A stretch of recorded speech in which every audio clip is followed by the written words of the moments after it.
आप सब मेरे मसीह बहन भाइयों को एक बार फिर से जय मसीह की। परमेश्वर के अनुग्रह दया और कृपा से प्रभु ने शाम के सुंदर समय फिर अब सबको मिलने का मौका दिया, इसके लिए उसका धन्यवाद। आज तारीख है 16/5/2025 और हम शाम का वचन पढ़ेंगे। हम पढ़ेंगे दूसरे राजा की पुस्तक में से उसका 24 और 25 अध्याय। इसके पढ़े और सुने जाने पर प्रभु की आशीष हो। जो मेरे बहन भाई मुझे 365 दिन फॉलो करेगा, करीब पूरी की पूरी बाइबल वो कंप्लीट कर लेगा। मैं विश्वास करता हूँ कि ये वचन हमारे हृदय और मनों में काम करे। उसके दिनों में बेबीलोन के राजा नबूकदनेस्सर ने चढ़ाई की और यहोयाकीम 3 वर्ष तक उसके अधीन रहा। तब उसने फिरकर उससे विद्रोह किया। तब यहोवा ने उसके विरुद्ध और यहूदा को नष्ट करने के लिए कसीदियों, अरामियों, मोआबियों और अम्मोनियों के दल भेजे।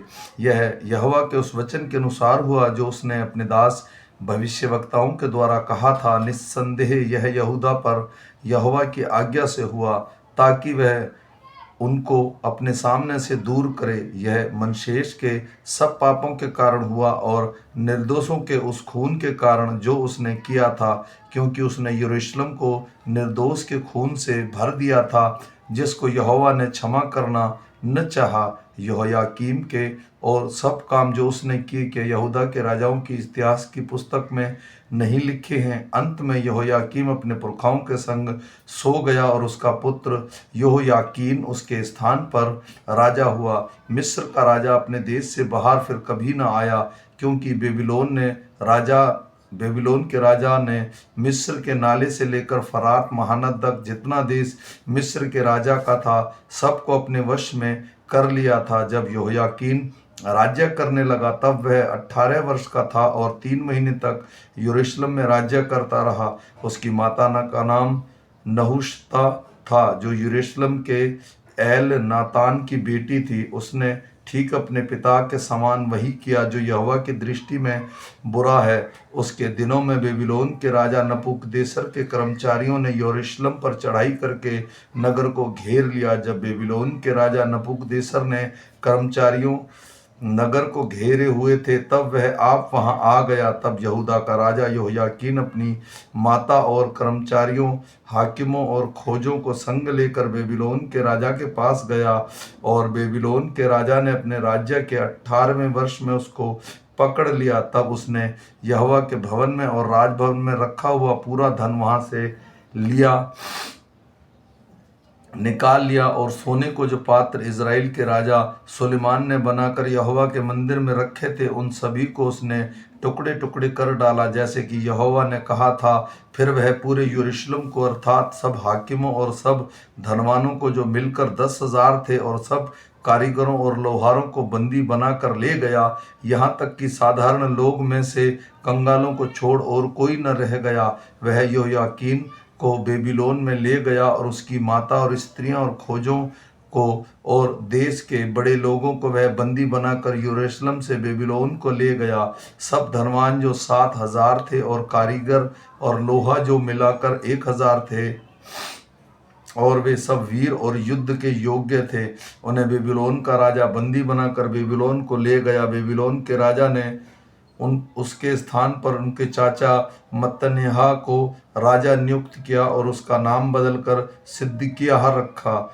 जब सिदकिय्याह राज्य करने लगा, तब वह 21 वर्ष का था और यरूशलेम में 11 वर्ष तक राज्य करता रहा। और उसकी माता का नाम हमूतल था, जो लिब्नावासी यिम्रिय्याह की बेटी थी। उसने ठीक यहोयाकीम की लीक पर चलकर वही किया जो यहोवा की दृष्टि में बुरा है, क्योंकि यहोवा के कोप के कारण यरूशलेम और यहूदा की ऐसी दशा हुई कि अंत में उसके अपने अपने कोई सामने से दूर किया। सिदकिय्याह ने बेबीलोन के राजा से बलवा किया। उसके राज्य के 9वें वर्ष के 10वें महीने के 10वें दिन को बेबीलोन के राजा नबूकदनेस्सर ने अपनी पूरी सेना लेकर यरूशलेम पर चढ़ाई की और उसको घेर लिया और उसके चारों ओर पटकोटा बनाए। इस प्रकार नगर सिदकिय्याह राजा के 11वें वर्ष तक घिरा हुआ रहा। चौथे महीने के 9वें दिन से नगर महंगी यहाँ तक बढ़ गई कि देश के लोगों के लिए कुछ खाने को ना रहा। तब नगर की शहरपनाह में दरार आ गई और दोनों दीवारों के बीच में जो फाटक राजा की बारी के निकट था, उस मार्ग से सब योद्धा रात ही रात निकल भागे। यदि कसीदी नगर में को घेरे हुए थे, राजा ने अराबा का मार्ग लिया। तब कसीदियों की सेना ने राजा का पीछा किया और उसको यारों के पास के मैदान में जा पकड़ा, और उसको पूरी सेना उसके पास से तितर बितर हो गई। तब वे राजा को पकड़कर रिबला में बेबीलोन के राजा के पास ले गए और उन्हें दंड की आज्ञा दी गई। उन्होंने सिदकिय्याह के पुत्र को उसके सामने घात किया और सिदकिय्याह की आंखें फोड़ डाली और उन्हें पीतल की बेड़ियों में जकड़कर बेबीलोन को ले गए। बेबीलोन के राजा नबूकदनेस्सर के 39वें वर्ष के 5वें महीने के 7वें दिन को अंगरक्षकों का प्रधान नबूजरदान, जो बेबीलोन के राजा का एक कर्मचारी था, यरूशलेम में आया। उसने यहोवा के भवन और राजभवन और यरूशलेम के सब घरों को, अर्थात हर एक बड़े घर को आग लगाकर फूंक दिया। यरूशलेम के चारों ओर की शहरपनाह को कसीदियों की पूरी सेना ने, जो अंगरक्षकों के प्रधान के संग थी, ढा दिया। जो लोग नगर में रह गए थे, वह जो लोग बेबीलोन के राजा के पास भाग आए थे और साधारण लोग जो रह गए थे, इन सभी को अंगरक्षकों का प्रधान नबूजरदान बंदी बनाकर ले गया। परंतु अंगरक्षकों के प्रधान ने देश के कंगालों में से कुछ को दाख की बारियों की सेवा और कश्तकारी करने को छोड़ दिया। यहोवा के भवन में जो पीतल के खंभे थे और कुर्सियां और पीतल का हौद जो यहोवा के भवन में था, उसको कसीदी तोड़कर उसका पीतल बेबीलोन को ले गए। हांडियों, फावड़ों, चिमटों, धूपदानों और पीतल के सब पात्रों को भी, जिन से सेवा टहल होती थी, वे ले गए। कड़छे और कटोरियां जो सोने के थे और जो कुछ चांदी का था, वह सब सोना चांदी अंगरक्षकों का प्रधान ले गया। दोनों खंभों, एक हौद और कुर्सियां जिनको सुलेमान ने यहोवा के भवन के लिए बनवाया था, इन सब वस्तुओं का पीतल तौल से बाहर था। एक एक खंभे की ऊंचाई 18-18 हाथ की थी और एक एक खंभे के ऊपर 3-3 हाथ ऊंची पीतल की एक कंगनी बनी थी, और एक एक कंगनी के चारों ओर जो जाली और अनार बने हुए थे, वे सब पीतल के थे। अंगरक्षकों के प्रधान सरायाह याजक और उसके नीचे के याजक सपन्याह और तीनों द्वारपालों को पकड़ लिया। नगर में से उसने एक हाकिम को पकड़ा जो योद्धाओं के ऊपर था और जो पुरुष राजा के सम्मुख रहा करते थे। उनमें से 5 जन जो नगर में मिले, और सेनापति की मुंशी जो लोग सेना में भर्ती किया करता, और लोगों में से 60 पुरुष जो नगर में मिले। इनको अंगरक्षकों का प्रधान नबूजरदान पकड़कर रिबला के राजा के पास ले गया। तब बेबीलोन के राजा ने उन्हें हामात देश के रिबला में ऐसा मारा कि वह मर गए। यूं यहूदी बंदी बन के अपने देश से निकाल दिए गए।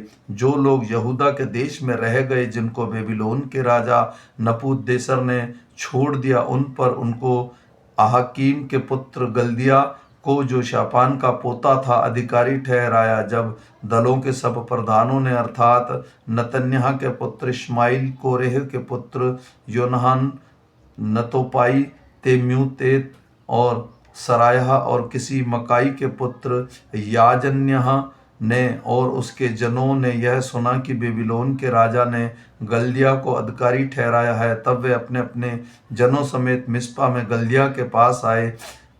गदल्याह ने उनसे, उनको जनों ने शपथ खाकर कहा, कसीदियों के सिपाहियों से न डरो, देश में रहते हुए बेबीलोन के राजा के अधीन रहो, तब तुम्हारा भला होगा। परंतु 7वें महीने में नतन्याह का पुत्र इश्माइल, जो एलीशामा का पोता और राजवंश का था, उसने 10 जन संग ले गदल्याह के पास जाकर उसे ऐसा मारा कि वह मर गया, और जो यहूदी और कसीदी उसके संग मिस्पा में रहते थे, उनको भी मार डाला। तब क्या छोटे क्या बड़े, सारी प्रजा के लोग और दलों के प्रधान कसीदियों के डर के मारे उठकर मिस्र में जाकर रहने लगे। फिर यहूदा के राजा योयाकीन की कैद में 33वें वर्ष में, अर्थात जिस वर्ष बेबीलोन का राजा एविल मरोदक राजगद्दी पर विराजमान हुआ, उसके 12वें महीने के 27वें दिन को उसने यहूदा के राजा योयाकीन को बंदीगृह से निकालकर बड़ा पद दिया। उससे मधुर मधुर वचन कहकर जो राजा उसके संग बेबीलोन में बंदी थे उसको सिंहासनों के से उसके सिंहासन को ऊंचा किया। यहोयाकीन ने बंदी गृह के वस्त्र बदल दिए और उसके जीवन भर नृत्य राजा के सम्मुख भोजन किया और प्रतिदिन के खर्च के लिए राजा के यहाँ से नृत्य का खर्च उठाया जो उसके जीवन भर लगातार उसे मिलता रहा। आमीन। मेरे भाई और बहनों, ये छोटा सा वचन है। हम फिर मिलेंगे सुबह के वचन के साथ और मैं बेसिक बाइबल पढ़ता हूँ। तब तक मेरे सारे मसीह बहन भाइयों को परमेश्वर का अनुग्रह, दया और कृपा उन पर, उनके परिवारों पर अब से लेकर अनंत काल तक, सदा काल तक होती रहे। आमीन। सबको जय मसीह की।